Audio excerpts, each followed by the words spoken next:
aspectos históricos y evolución de la higiene y seguridad industrial. La higiene y seguridad en el trabajo toma su mayor relevancia a raíz de la Revolución Industrial, entre la segunda mitad del siglo XVII y principios del XIX, ya que el ingreso de grandes máquinas al entorno laboral expuso al trabajador a riesgos que ponía en peligro su integridad. El desarrollo integral acelerado llevó a grandes pensadores a ampliar cada vez más y más la tecnología, buscando siempre la mayor productividad con menor costo y mayor beneficio para los dueños de las industrias. Se empezó a ver el trabajador como un objeto que debía producir a toda costa. Fue allí cuando los efectos adversos de dicha producción empezaron a generar pérdidas en la mano de obra, los esfuerzos musculares por realizar grandes fuerzas, los movimientos repetitivos por las producciones en serie, las amputaciones y hasta la muerte por las máquinas hidráulicas, sin dejar a un lado los contaminantes químicos utilizados en muchos de esos procesos. Era de la revolución industrial. El trabajador, al verse como un esclavo del nuevo sistema de producción, comenzó, no sin dificultad y con mucha oposición, los movimientos obreros, de solicitudes, de protestas, entre cuyas reivindicaciones lograron reducir las horas de trabajo, mejores salarios y mejores condiciones de protección a su salud y seguridad. Esos movimientos obreros en un principio poco fueron tenidos en cuenta por los patrones, pues los obreros y sus familias eran quienes tenían que sufrir las consecuencias del ruido, los humos, vapores, a más de los accidentes y esfuerzos físicos durante mucho tiempo, siendo tal vez las últimas conquistas de dichos obreros. En el letrero leemos, trabajar o alboroto, uno o otro. Más tarde, con la aparición de epidemias y endemias que les impedía trabajar, por lo que se mermaba la producción, se llegó a la conclusión que la prevención, aseo y o aislamiento de los enfermos llevaba a la protección de los individuos. Entonces, se empezaron a generar e implementar las normas y a exigir su cumplimiento. Hoy día, gracias a los avances científicos, médicos y de toda clase de profesionales, se ha podido extraer y sintetizar los principios básicos de la seguridad y salud en el trabajo, aceptados e incluidos en las normativas laborales. El esfuerzo no fue en vano.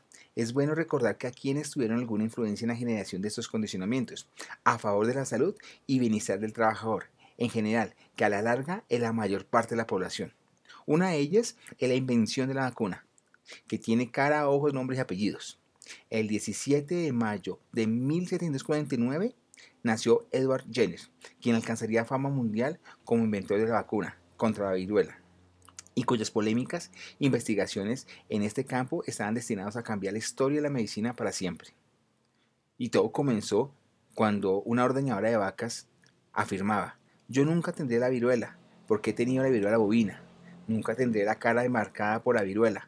A partir de esa creencia popular, Jenner inoculó una pequeña dosis de viruela bovina a sus pacientes y comprobó que tiempo después, cuando se le inoculaba el virus de la viruela, no se ponían más enfermos. Desde que el hombre se ha visto en la necesidad de subsistir con diferentes labores, la exposición a peligros está siempre presente. Y podemos ver los padres de estas ramas. En el siglo II a.C., Hipócrates, padre de la medicina, mencionaba los efectos producidos por el plomo en trabajadores mineros. Plinio el Viejo describe la historia natural de las enfermedades producidas por la exposición a zinc y mercurio. Incluso llega a diseñar una máscara de protección respiratoria con la vejiga de buey para evitar la inhalación de polvos. Paracelso, conocido como el padre de la toxicología, en el siglo XVI elabora el primer tratado de enfermedades, deformaciones y envenenamientos causados por la exposición a diferentes minerales y metales. Paracelso decía: todo es tóxico, nada es tóxico, solo la dosis hace la diferencia. Tenemos a Fray Bartolomé de las Casas, que luchó incesantemente por defender los entornos de trabajo de los indígenas. Y Bernardino Ramazzini, conocido como el padre de la medicina del trabajo, que en 1770 publica su tratado sobre las enfermedades de los trabajadores, propone el término higiene y describe los riesgos de 54 profesiones. Con el inicio de la Revolución Industrial, los avances en temas de ingeniería, producción y automatización trajo nuevos peligros para la población trabajadora. Entonces, en cada orilla tenemos el Fordismo de Ford y el Taylorismo.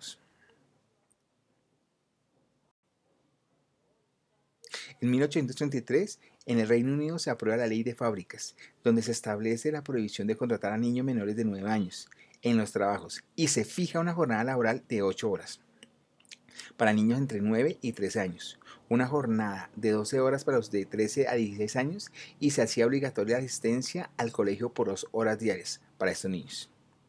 Como consecuencia de la baja calidad de vida de la población obrera, que estaba expuesta a condiciones de trabajo extremas, donde no existían los cuidados mínimos por parte de los dueños de las empresas, con jornadas laborales de 15 horas, con mujeres y niños trabajando.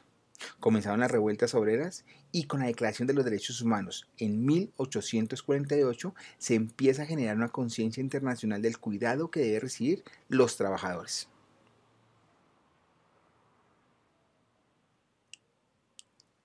Primera Guerra Mundial.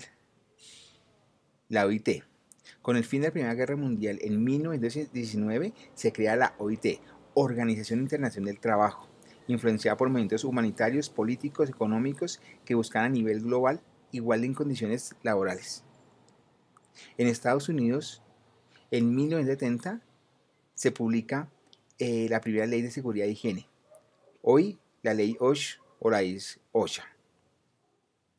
Y en España, en 1908 se crea el Instituto Nacional de Prevención y posteriormente Instituto Nacional de Seguridad e Higiene en el Trabajo. En Colombia, el contexto histórico en Colombia comienza con que un país obrero como nosotros, por tradición, no tanto en el contexto de industrias grandes, que estas aparecieron en el siglo XIX, sino el trabajador obrero de parcelas propias o a cargo de los dueños de tierras extensas, dedicado a la agricultura y ganadería. Más tarde se impulsa a la minería, cal, carbón, hierro, esmeraldas, oro, y el trabajo tradicional de alfarería y la explotación de antiguas minas de sal. Pero las condiciones de estos mineros era de completo abandono en cuanto a su seguridad, lo que trajo como consecuencia muchos accidentes con pérdidas de vida y de capitales. Con el progreso técnico, el avance de las comunicaciones y los movimientos obreros mundiales, se hace necesaria la aplicación de leyes y normas que orienten ese tema en nuestro país. A comienzos fueron un poco tenues, pero poco a poco se han logrado ver y atender con la comunidad laboral. El comienzo de la legislación. Entonces, ¿qué encontramos? 1916, el presidente Rafael Uribe solicitó indemnizar a los trabajadores que sufrieran accidentes de trabajo. 1964 se crea la Oficina de Medicina Laboral, la cual se encargaba de reconocer e indemnizar. 1915, la Ley 57, la cual se obliga a las empresas a suministrar asistencia médica y económica.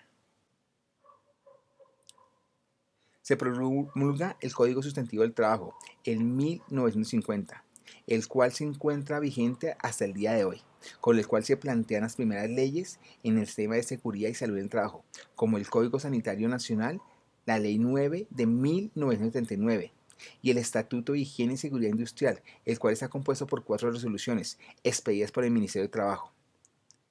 Reglamento de Seguridad para trabajadores de minería, en especial el carbón. Resolución 2413, Reglamento de Seguridad para la Industria de la Construcción. Y en 1980, la Resolución 1405, Conformación de los Comités de Higiene y Seguridad Industrial.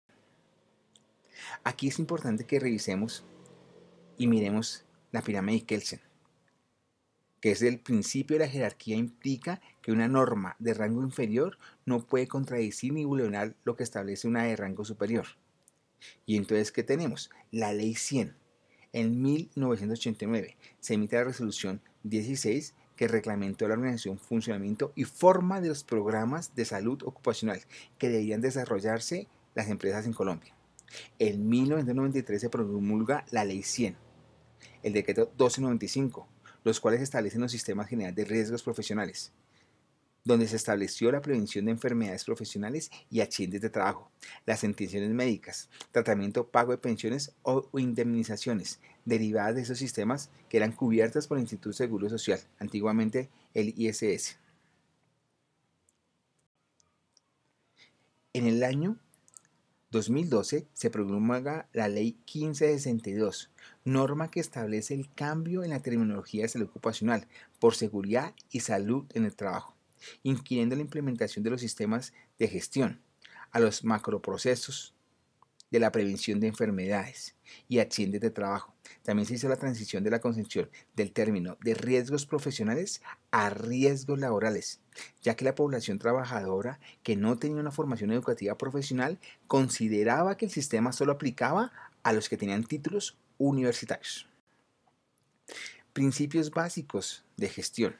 Entonces, evitar o eliminar los factores de riesgos. Evaluar o medir lo que no se puede eliminar. Hacer intervención en la fuente. Adaptar el trabajo al trabajador, no el trabajador al trabajo.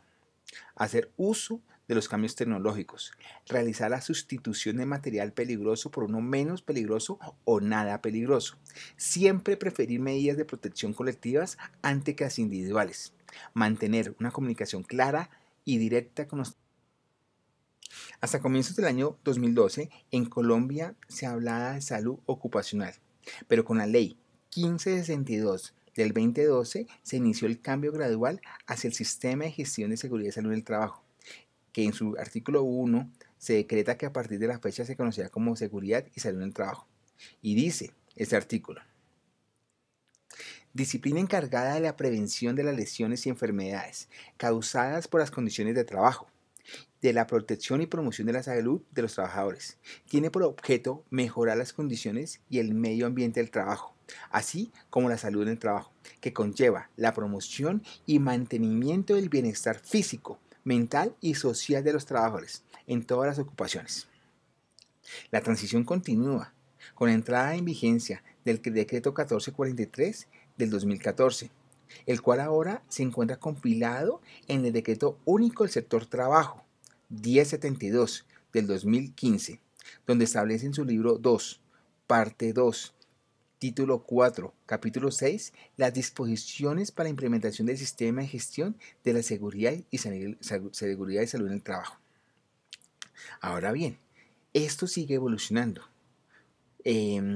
Nosotros debemos estar constantemente pendientes de las nuevas resoluciones, los cambios que se le hacen a estos decretos, a estas leyes, a esta legislación. Muchas gracias.